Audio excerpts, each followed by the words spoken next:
Kisruh Maya vs Mulan, momen mendiang Hotma Sitompul, kalahkan Hotman Paris di persidangan. Maya Estianty tidak bisa serta-merta melupakan jasa Hotma Sitompul untuk dirinya.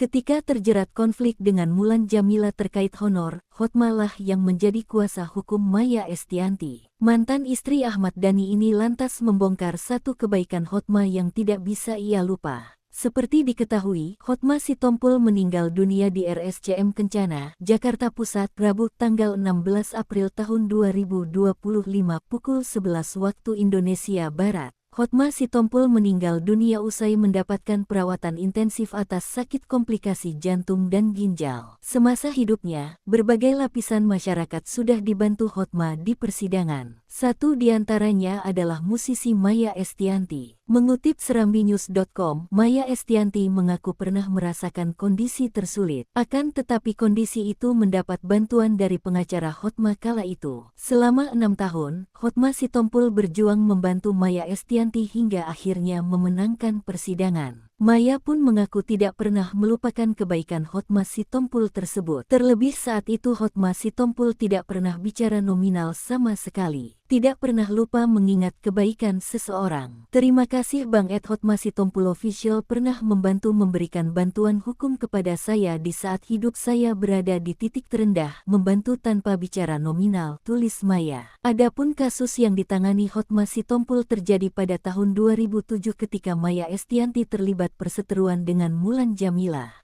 Perseteruan itu perihal perbedaan honor pada tahun 2007. Dalam perseteruan tersebut, Maya Estianty memenangkan persidangan. Di tengah konflik tersebut, Hotma Sitompul tampil sebagai kuasa hukum yang membela hak-hak Maya, sementara Hotman Paris Hutapea menjadi pengacara Mulan Jamila.